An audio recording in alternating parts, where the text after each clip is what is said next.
Le scrutin est déclaré ouvert à l'heure préalablement fixée. Au moment où l'électeur se présente pour voter, le secrétaire pointe son nom sur le premier exemplaire de la liste des électeurs.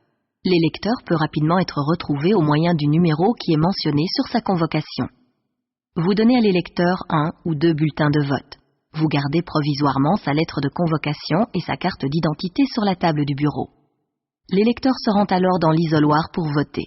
L'électeur qui éprouve des difficultés à exprimer son vote peut être aidé par le président ou par un assesseur désigné.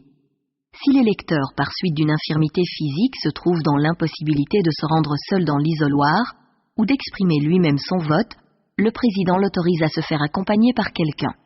Le choix de cette personne appartient exclusivement à l'électeur. Si vous êtes président d'un bureau de vote équipé d'isoloirs adaptés, il est possible que se présentent chez vous des électeurs handicapés qui ne figurent pas sur vos listes d'électeurs, mais qui ont été envoyés par un autre bureau de vote. Dans ce cas, vous aidez l'électeur à exprimer son vote et vous le mentionnez dans la formule « électeur admis à voter ». Pendant que l'électeur exprime son vote, un autre assesseur pointe l'électeur sur le second exemplaire de la liste des électeurs. Il vérifie que les indications de cette liste correspondent avec celles de la lettre de convocation et de la carte d'identité. Une fois que l'électeur a exprimé son vote dans l'isoloir, il présente son bulletin de vote plié, le tampon à l'extérieur et le dépose dans l'urne adéquate. Vous veillez à ce qu'il ne se trompe pas.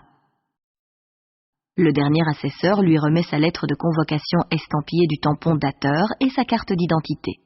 L'électeur doit alors quitter la salle immédiatement. En tant que président, vous vérifiez que les opérations de vote se déroulent correctement et aisément dans votre bureau électoral. Vous pouvez également déléguer votre droit de police à un assesseur pour qu'il maintienne l'ordre dans la salle d'attente. En principe, les électeurs doivent voter personnellement. Certains électeurs sont cependant autorisés à mandater un autre électeur à voter en leur nom. Chaque mandataire ne peut disposer que d'une seule procuration et doit voter dans le bureau de vote désigné sur la lettre de convocation du mandant. Afin de pouvoir voter en tant que mandataire, il doit en outre vous présenter les formulaires suivants. En premier lieu, la procuration elle-même, qui doit mentionner l'élection, les coordonnées du mandant et du mandataire ainsi que leur signature. En deuxième lieu, un certificat justifiant la raison pour laquelle le mandant ne peut venir voter. Le mandataire présente ensuite sa propre carte d'identité et sa propre lettre de convocation, preuve de sa qualité d'électeur. Vous ne pouvez en aucun cas décider du bien fondé d'une procuration. Votre tâche se borne à vérifier que le mandataire est en possession des documents nécessaires et que ceux-ci confirment son identité et celle du mandant. Parfois, un bulletin de vote doit être repris à l'électeur. C'est le cas lorsque l'électeur, au sortir de l'isoloir, a tenu son bulletin déplié de manière à faire connaître son vote. Vous reprenez le bulletin et vous le rendez immédiatement inutilisable en apposant le cachet « bulletin repris ». Vous donnez à l'électeur un nouveau bulletin de vote et vous l'obligez à recommencer son vote.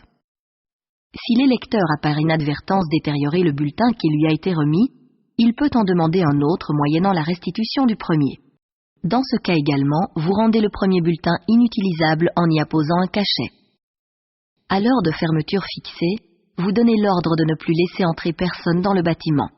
Après cette heure, ne seront plus admis à voter que les électeurs qui se trouvaient alors dans le bâtiment. Il faut ici considérer tout l'immeuble et non pas uniquement l'endroit où les isoloirs ont été placés.